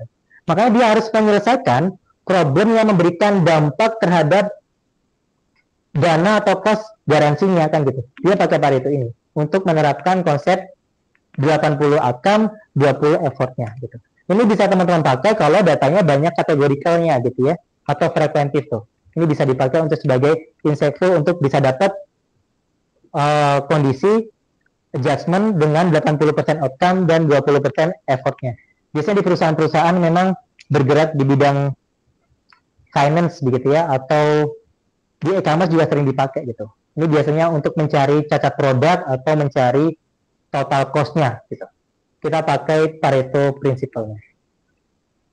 Next, sekarang saya mau kenalin tentang EDA untuk text data. Ini juga beda teman-teman ya. Kalau data numerik seperti ini, ya so fine gitu ya, so aja gitu kita pakai visualisasi. Tapi kalau pakai teks, kita ada namanya corpus kalau di text mining gitu ya. Corpus itu apa? Corpus itu adalah kumpulan dari kata. Jadi kalau teman-teman datanya yang tertarik sama text mining, maka EDA-nya akan berbeda dengan EDA yang ketika datanya numerikal gitu. Jadi kalau datanya text mining, ini namanya apa nih teman-teman? Pernah tahu nggak ya? Word cloud ya. Jadi kita melihat word cloud ini berdasarkan apa? Korpus datanya. Korpus itu apa? Korpus itu adalah frekuensi kata. Jadi kalau dulu atau sekarang itu ada istilahnya namanya teknologi drone emprit ya. Kalau tahu drone emprit itu besutan dari dosen UI kalau tidak salah. Dia itu mainannya adalah text analytic begitu. Nah, word cloud ini adalah salah satu output EDA ketika teman-teman dihadapi sama data teks begitu. Jadi bagaimana material atau NLP ini jadi yang terbesar, memang frekuensi di tweet-nya itu atau di teksnya atau di sentence-nya itu memang paling banyak gitu. Makanya pendekatan untuk EDA untuk text mining itu berbeda sama data numerikal gitu. Mungkin akan ada pembahasan yang lebih lanjut di collection selanjutnya mungkin oleh Bu Ayu kali ya, NLP begitu. Oke teman-teman ya. Oke, nah sekarang saya masuk nih yang tadi ditanyain teman-teman tuh, challenge ketika di EDA gitu ya. Saya coba rangkum 5, tapi saya akan fokus di tiga nih ya, noisy, high dimension, sama imbalance data. Karena insufficient sama time constant ini khusus untuk data-data, misalkan kalau time constant ini yang time series, insufficient ini kalau data yang small dataset seperti punya Pak Toyo buat begitu ya. Nah, coba saya masuk ke high dimensional data. High dimensional itu apa? High dimension itu adalah data ketika jumlah fitur lebih banyak dibandingkan observasinya. Itu high dimensional. Misalkan fiturnya 6 gitu ya, atau 100, tapi observasi teman-teman cuma 50. Nah, itu high dimensional. Itu nggak boleh. Langsung di running di model development. Itu dilakukan dulu proses dimension reduction dulu gitu ya. Jadi kalau kondisi seperti ini nih, itu namanya high dimensional. Itu mempengaruhi performa model tuh. Jadi yang diukur sedikit, tapi yang mengukur banyak gitu ya. Itu nggak bagus tuh. Itu high dimensional. Jadi objeknya sedikit tuh, cuma 3 misalkan. Tapi fiturnya 6, nah itu nggak high dimensional. Harus ditangani dulu tuh ya. Ada banyak cara tuh ya, pakai feature selection, dimension reduction gitu. Atau pakai pendekatan algoritma, regularisasi gitu. Jadi kalau teman-teman ada indikasi datanya itu high dimensional, jumlah fiturnya lebih banyak dibandingkan jumlah observasinya, maka ditangani dulu ya, jangan langsung di model development. Gitu. Itu kalau teman-teman dihadapi sama high dimensional. Ini saya cuma ngasih beberapa icek aja gitu ya. Nah sekarang kalau imbalance data gitu ya, kalau imbalance berarti datanya itu ada minor dan mayor gitu ya, antara data kelasnya itu berbeda komposisinya gitu. Nah ini yang tadi dikatakan sama temannya, kondisi seperti ini harus ditangani biar apa tadi? Biar data atau prediksinya itu tidak misclassification gitu ya.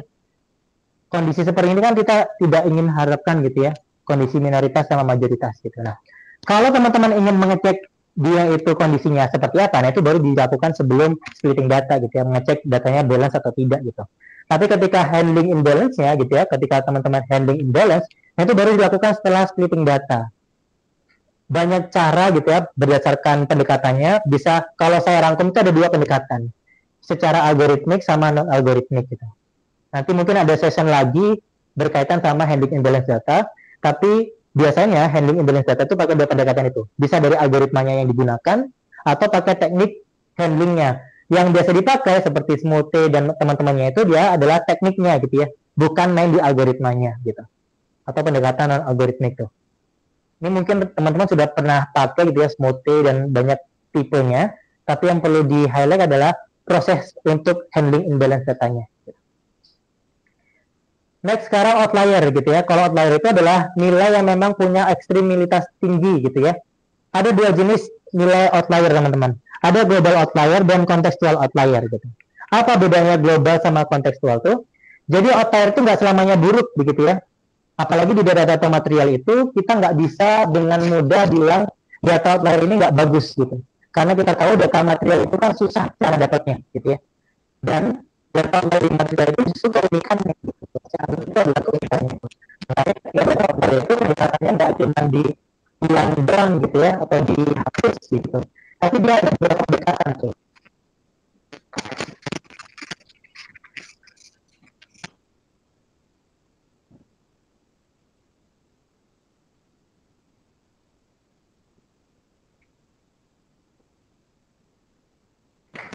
Jadi kalau datanya outlier, teman-teman nggak bisa langsung pakai jalan pintas untuk buang begitu ya, karena setiap data itu berharga dan punya nilai begitu. Nah kalau di material teman-teman bisa lakukan beberapa pendekatan, bisa supervised, semi atau unsupervised gitu ya, untuk melakukan kondisi data gitu ya, mengkondisikan data supaya ideal gitu. Mungkin yang bisa dipakai adalah Z-score, EQI gitu ya, interquartile gitu. Sama seperti handling imbalance data, detection atau penanganan outlier itu teman-teman lakukan setelah splitting gitu ya. Tapi prosedurnya begini. Misalkan saya mau melakukan kondisi EQI gitu ya, data yang outlier itu saya mau ubah dengan data EQI-nya. Nah, itu untuk data training tuh. Teman-teman lakukan di data training EQI-nya berapa gitu ya. Nah,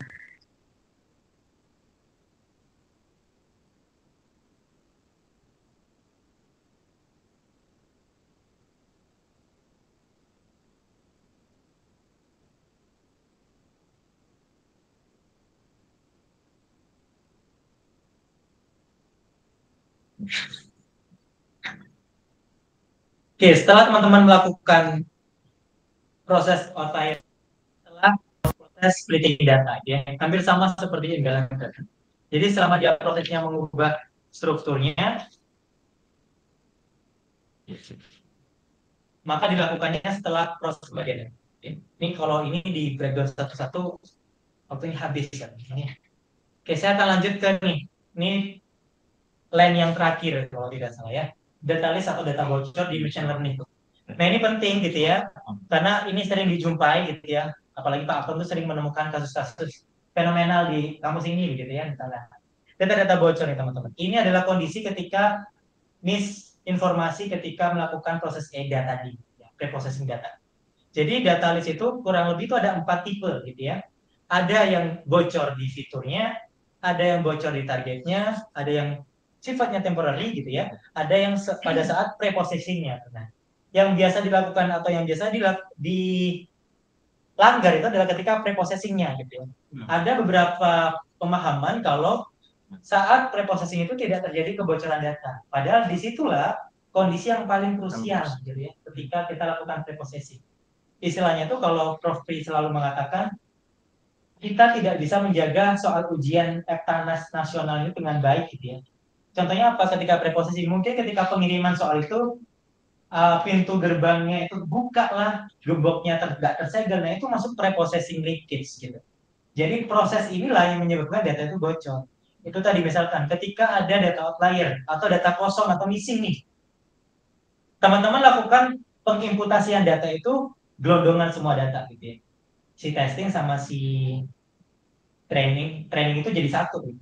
Padahal secara prosedural adalah teman-teman lakukan proses imputasi itu di data trainingnya nih. Misalkan imputasinya berdasarkan data rata-rata gitu ya. Teman-teman cari rata-rata di data training nih ya. Sudah dapat, nah si training ini baru diimputasi ke data testingnya. Bukan dicampur aduk jadi satu gitu. Nah itu adalah proses pre-processing leakage gitu. Jadi proses yang menyebabkan si data itu bocor gitu, tanpa kita sadari. Atau tadi misalkan data imbalance tuh. Data imbalance itu disampaikan atau dilakukan ketika semua data gelondongan nih. Gitu. Data gelondongan dimasukin semuanya. Yang Pak Prof bilang tuh ya, yang namanya performanya pasti selalu bagus karena kita sudah tahu nih kondisi datanya. Sangat tidak masuk akal ketika data itu 100 sama 10 misalkan. Nah yang 10 ini dipaksakan jadi 100 tuh ya. Ini kan augmentasinya terlalu berlebihan gitu ya. Kita nggak bisa menjaga porsi data testingnya itu tetap terjaga. Nah itu yang dimaksud dengan pre-processing leakage. Jadi pada saat pre-processing itu yang menyebabkan datanya bocor tuh. Jadi ini yang harus dihindari betul-betul karena ini yang biasanya sangat terlupakan gitu ya. Contoh lagi misalkan normalisasi atau scaling tuh sama hanya dengan deteksi outlier tuh. Scaling dan normalisasi itu dilakukan ketika pada splitting data gitu ya. Scaling itu kan kita merubah struktur data ya, yang awalnya 70 misalkan jadi berapa sesuai sama porsi datanya. Kalau normalisasi berarti kan datanya dari min sampai 0 positif gitu ya. Berarti kan yang awalnya 20 jadi 0,1, 0,4 gitu. Itu kan merubah struktur data tuh. Nah itu selama dia merubah struktur data, maka itu dilakukan setelah splitting gitu ya. Memang performanya tidak lebih bagus kadang ketika kita lakukan gelondongan. Tapi jauh tidak lebih arif begitu ya kalau kita memaksakan data itu masukin semua gitu ya, tapi performanya bagus nih. Tapi kan ketika datanya itu leakage atau bocor nih ya, kemudian teman-teman lakukan data yang benar nih, performanya cuma 80% gitu ya. 80% ini kan akan lebih andal gitu ya, ketika ada data tes yang baru masuk gitu. Maksudnya gimana? Maksudnya gini, 80% itu adalah kondisi ketika benernya gitu ya. Nggak ada data bocor, nggak ada soal yang bocor gitu ya. Berarti itu murni tuh. Si data itu atau algoritma itu reliable, kalau Prof bilang itu reliable. Reliable itu apa? Reliable itu andal. Jadi mau dicek kemana data pun dia andal tuh. Beda sama yang datanya ketika bocor tuh ya. Bocor untuk kasus itu. Bagus 80% gitu. Tapi kalau coba di data yang lain pasti dia akan turun. Tapi kalau dia modelnya reliable atau andal, alat ukurnya sama nih ya, timbangannya sama nih, timbangannya saya pakai sama. Kalau dia alat ukur yang bagus atau reliable, mau dipakai semua orang tetap akan sama. Nggak mungkin akan menceng-menceng alat timbangan. Itu yang dimaksud dengan model yang reliable atau dapat diandalkan. Tapi kalau bocor, ya bagus hanya untuk kasus itu kan ya, 100% untuk kasus itu. Tapi kasus lain belum tentu kan. Itu masuk dari reliable algorithm tuh. itu konsep dari data leaks gitu ya, yang sering teman-teman mungkin suka lupa ketika preprocessing.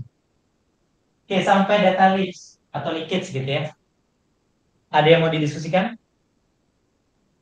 Itu kan tadi kan kalau kita mengedit kan sebelum di split ya Pak. Nah, semisalnya itu ada missing value kan di edit itu nggak bisa Pak. Nah, kalau missing value kan harus diisi dulu. Kalau dari Pak Harin tadi ceritakan, kalau misalnya mau ngisi data, merubah struktur data harus di train dulu. Berarti edenya nanti setelah di trainnya aja ya Pak. Jadi ketika deteksi missing itu kan untuk semua data. Ternyata dari semua data itu ada yang missing kan gitu ya. Misalkan dari 100 data yang missing itu 50. 100 itu kan semua data tuh. Nah, ketika melakukan imputasi kan Mas Farisi, melakukan imputasi dan kan kita split dulu nih ya. Imputasinya pakai apa? Imputasinya misalkan pakai nilai min gitu. Nah, min-nya itu dari data trainnya. Gitu. Misalkan ketemu min-nya adalah 5 tuh. Nah, si 5 ini masukinlah ke data train yang kosong, yang missing. Prosedurnya seperti itu. Jadi bukan keseluruhan gitu. Bukan keseluruhan gitu maksudnya. Jadi imputasinya itu tetap diproses data trainnya. Nyari nilai imputasinya ya. Nyari nilai rata-ratanya misalkan rata-ratanya 10 tuh. Nah, 10 itulah yang dimasukin ke data testing. Oh. Gitu. Lalu kalau misalkan data missingnya itu kita tahu itu datanya seperti apa tuh boleh semuanya langsung diisi gitu. Tanpa di split dulu. Sebenarnya boleh. Kayak data eksperimen misalkan, ya suatu hitungan kita tahu kalau yang missing ini tuh nilainya berapa gitu. Kali apa? Hasil kali. Nah, kalau itu namanya bukan missing data, tapi itu adalah apa istilahnya itu data yang diproses dari prosedural. Istilahnya itu kan kalau misalkan satu fitur itu didapat dari fitur pertama ditambah fitur kedua. Nah, itu beda dengan missing value ketika memang benar-benar itu tidak didapatkan dari manapun dari fitur yang lain. Beda konsep. Itu procedural step. Sama seperti kalau misalkan saya punya fitur itu adalah hasil hitungan luas suatu segitiga. Itu kan sudah ada rumusnya nih. Nah, itu beda missingnya. Imputasinya langsung aja pakai Mas Reza ya. Tapi kalau imputasi yang dimaksud sama Mas Faris itu adalah itu memang benar-benar kosong nih gitu ya. Kan banyak tuh data-data yang kosong misalkan kemiskinan gitu ya. Nah, itu kemiskinan kan kita nggak ada hitungan rumusannya misalkan. Itu bisa pakai imputasi. Tapi kalau prosedural seperti itu sudah ada pakemnya ya istilahnya. Sudah ada equation-nya dia itu berarti tinggal masukin aja rumusnya. Berarti itu prosedurnya adalah imputasinya berdasarkan rule base. Ya, rule base ya. Prosedural base lagi. Rule base ya, sorry Mas. Iya. Berarti edenya nanti di trainingnya aja Pak. EDA-nya tetap semua Mas. EDA-nya ini kalau gini Mas Faris, kalau EDA untuk melihat kondisi datanya, misalkan ada nggak nih outlier atau ada nggak nih yang imbalance, itu semua data nih. Itu kan Mas Faris kan nggak melakukan perubahan struktur ya, hanya ngecek polanya aja gitu, visualisasi, kemudian nilai rata-rata, media gitu. Tapi kalau Mas Faris lakukan perubahan data gitu ya, ternyata saya harus lakukan imputasi untuk nilai median 3,4 nih, nah itu kan berubah nih. Berarti itu dilakukan di trainingnya saja. Kalau ini Pak, saya kan pernah Pak mau EDA Pak. Nah, tapi itu ada missing value, jadi harus diisi dulu. Nah, itu gimana Pak Matasnya? Nih, isinya itu dari data train. Jadi data train dicari dulu nih. Misalkan di data train itu ada 10 yang kosong nih ya. Di data test ada 5 yang kosong. Kan kita isi dulu nih 10 yang kosong di data train kan ya. Tapi pakai data train semua kan ya. Misalkan muncul rata-rata 4 gitu. Si 4 ini diisi di data train gitu kan. Nah, 4 ini juga akan nanti diisi otomatis kalau itu imputasi untuk data test gitu. Tapi si tes ini nggak ikut dimasukin ke situ. Kenapa nggak masuk? Bisa jadi rata-ratanya bukan 4 gitu kan ya. Bisa jadi rata-ratanya jadi 7 gitu. Itu maksudnya leakage di situ, bocornya di situ. Karena si testing ikut jadi ukuran untuk melihat berapa rata-ratanya. Gitu. Jadi Bang ya? Berarti kalau secara flow chart-nya, berarti kalau misalnya nanti dari split dulu, diisi, digabungin lagi baru diedit gitu. Enggak, si testing itu tetap kalau istilahnya itu masih virgin ya. Jadi ini kan data nih ya. Data ya. Ini kan kita EDA dulu nih. EDA di sini tuh biasanya hanya sebatas deskriptif saja gitu ya. Visualisasi, kemudian rata-rata dan sebagainya tuh atau deteksi outlier dan misi gitu. Nah, ini untuk all data gitu. Nah, kalau teman-teman ada indikasi yang missing value, kan kita lakukan imputasi tuh. Iya. Kan imputasi kan dilakukan hanya untuk data, proses untuk mendapatkan angka imputasinya ya maksudnya. Ini kan di data train ya. Ini data test tuh. Si train itu, kan kita cari nilai imputasinya. Misalkan kita imputasi berdasarkan nilai min gitu ya. Minnya misalkan 5. Ini kan 5 dari semua data train. Gitu. Nah, angka 5 inilah yang diimputasi ke data test, tapi nggak digabung. Tetap si tesnya berdiri sendiri gitu mas. Gitu. Kalau nggak diimputasi kan berarti di tes kan ada yang missing kan ya? Logikanya kan begitu. Nah, kalau masih ada missing value itu kan nggak bisa bilang Pak. Ada beberapa tuh kayak misalnya waktu itu mau ngecek correlation matrix-nya Pak. Kalau ada missing value kan nggak bisa tuh Pak. Nah itu ngisinya berarti Oh, saya. Jadi untuk penanganan seperti ini nih, memasuk imputasi, normalisasi itu harus clear dulu setelah teman-teman lakukan visualisasi yang basic atau ada yang basic gitu ya. Misalkan cuma visualisasi dan sebagainya. Tapi kalau sudah masuk ke missing value nih ya, oh paham saya. Jadi setelah missing nih ya, kita mau cek korelasi gitu maksudnya. Nah itu korelasi boleh dicek di data trainnya aja boleh. oh Tapi itu kondisinya ketika data sudah terisi kan. Tapi prosesnya tetap trended kan pasti. berarti ngeceknya edonya di train aja Pak. Nah kalau kayak gitu berarti ngecek edonya 2 kali tuh Pak, di train sama sebelum di strip Pak. Tapi bakal beda. Ada yang sebelum ada imputasi itu kan nggak bisa bersifat korelasi dan sebagainya. Hanya ngecek si pola datanya. Hanya statistik yang deskriptif. Tapi kalau yang lebih detail kan kita ketika datanya sudah full kan. Iya betul. Oh. Karena kalau kita lakukan imputasi di awal gitu ya, kan tadi bocor nih ya data testingnya. Jadi angka 5 ini kalau testing matrix bisa jadi dia 7 kan. Karena si si edonya di train berarti. tergantung kasusnya. Tergantung kasusnya. Oke. Kalau memang dimungkinkan di awal semua ya it's okay gitu. Berarti dia kan datanya nggak ada yang missing, nggak ada yang outlier atau imbalance kan gitu. Tapi sepanjang datanya macam-macam tuh ya, berarti memang harus dilakukan dulu gitu. Ya, Ya, masuk. Oke, yang lain?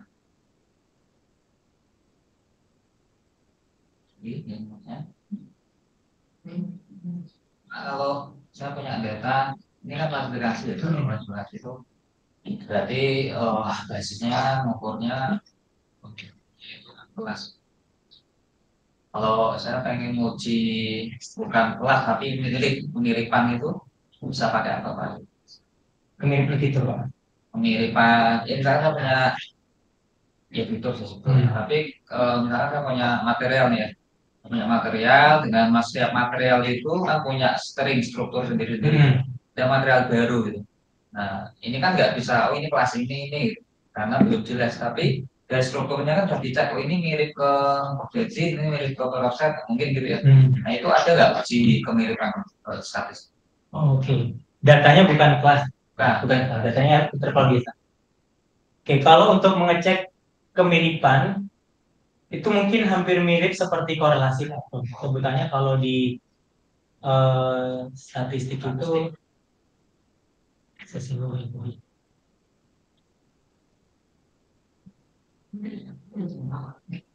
dia tuh hampir mirip seperti koresponden ini Pak. Jadi misalkan koresponden itu kan dua fitur ya Pak ya, dua fitur atau dua grup lah gitu. Dia nama analisa untuk mencek si data interval kalau di statistik itu dimasuk ke model ini Pak, regresi salah satunya pendekatannya itu. Jadi kita melihat apakah ada hubungan gitu ya atau kemiripan sifat antara satu fitur dengan fitur yang lain itu. Tapi konsepnya hampir mirip seperti koresponden.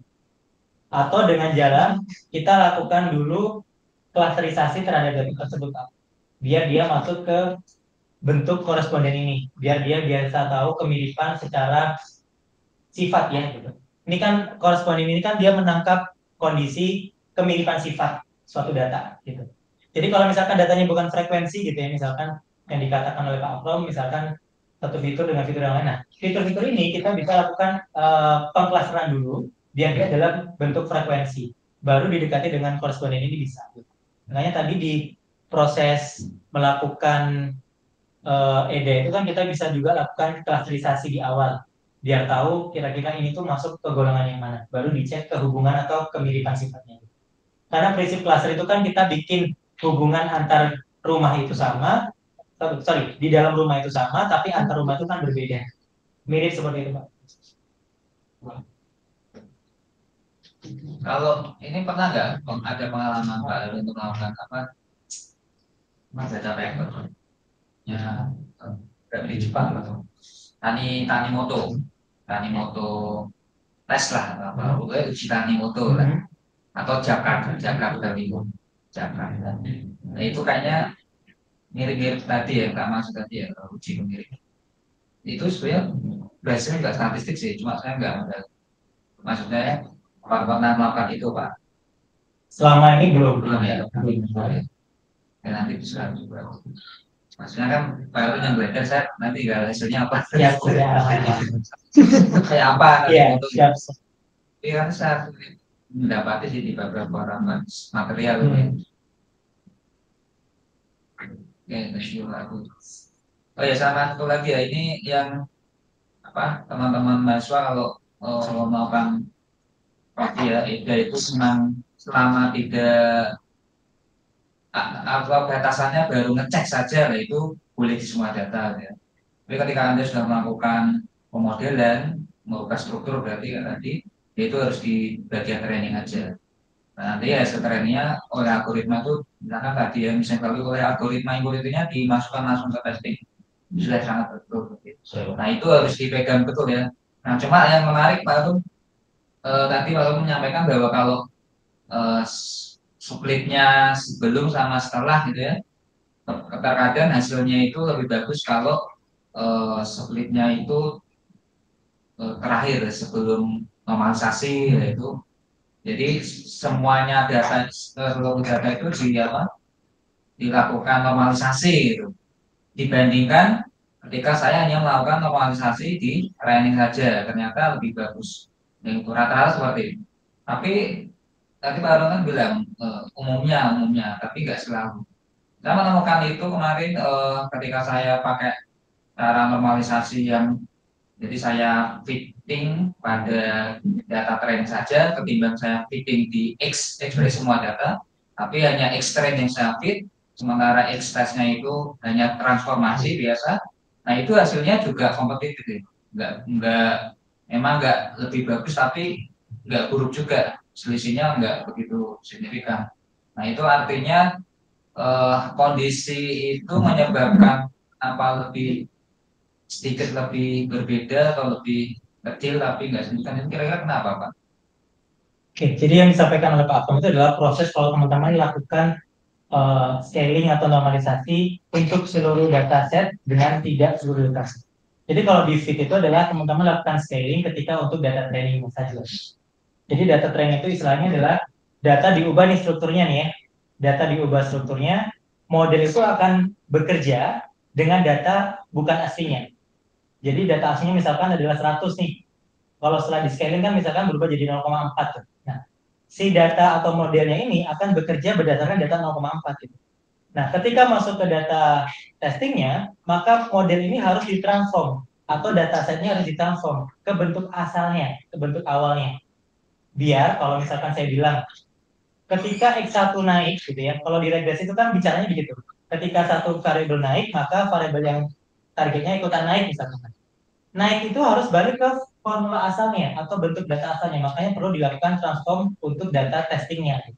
Makanya ketika biar aman, kalau kita biasa pakai bahasa R ya. Kalau di Python itu pipeline.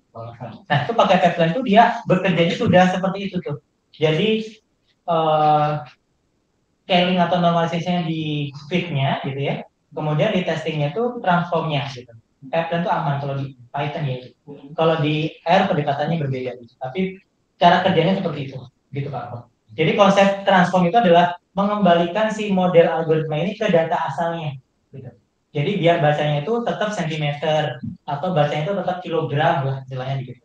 Kalau 20 kilogram di scaling itu kan nggak mungkin 20 kilogram lagi, bisa jadi 0,2. Tapi 0,2 itu bukan kilogram ya, tapi satu nilai yang dirubah strukturnya, gitu maksudnya. Tapi tadi menarik ya kalau yang bisa kenapa kok kalau saya melakukan spelling atau normalisasi di semua data atau data itu selalu lebih bagus, itu dicari kenapanya itu bisa dicari. Kira kenapa itu bisa? Dengan pendekatan seperti itu. Iya.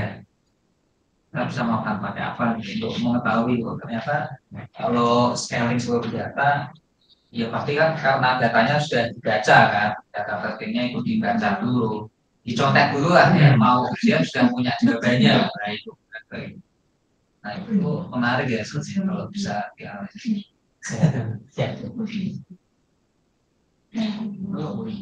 Karena memang faktanya memang bagus rata-rata.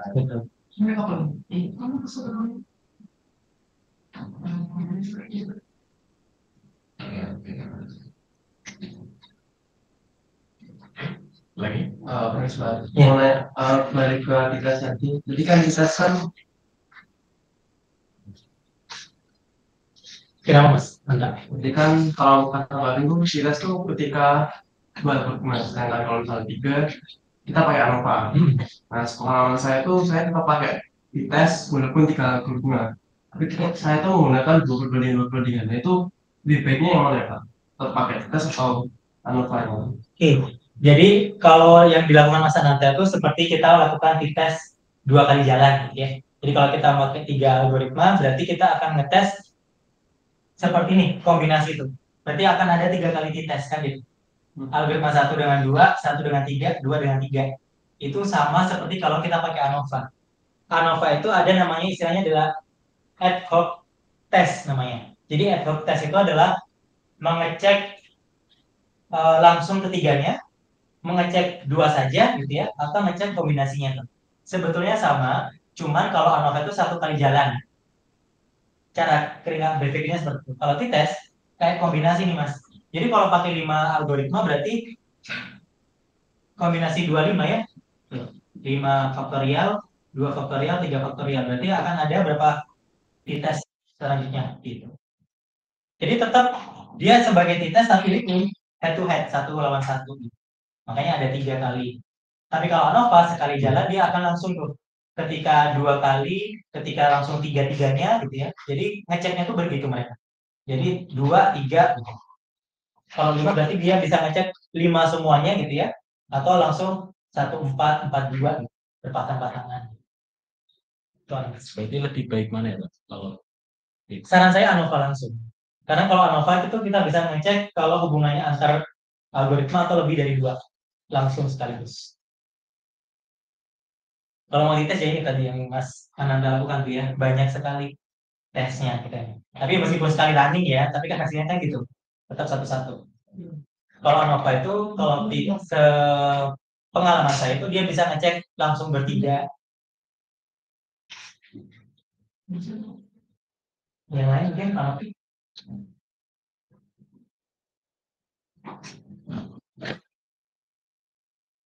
Oke, ada lagi ya, mau tanya?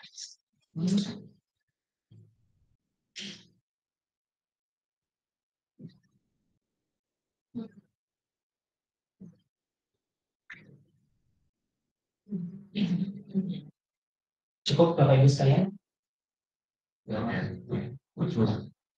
Oke, jika mungkin tidak ada pertanyaan, paparan saya mungkin sampai di tadi ya konsep data lake gitu ya. Mungkin pesan saya di slide penutup saya adalah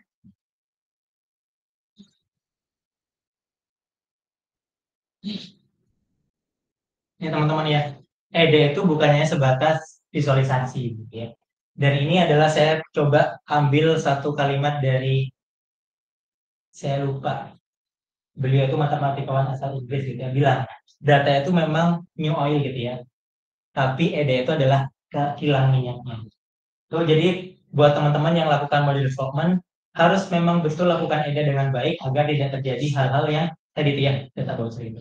Itu sekian dari yang bisa saya sampaikan. Semoga apa yang saya sampaikan bisa ngasih knowledge baru buat rekan-rekan sekalian. Kita ketemu lagi di Colloquium chapter 4 dengan tema yang tidak kalah menarik lagi.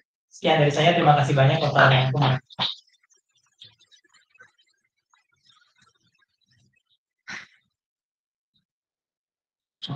oh absennya ada Pak.